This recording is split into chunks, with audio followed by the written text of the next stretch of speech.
Recording Studio Thave।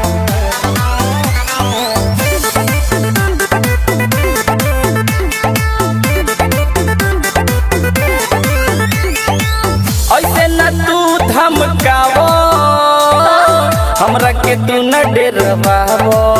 अच्छा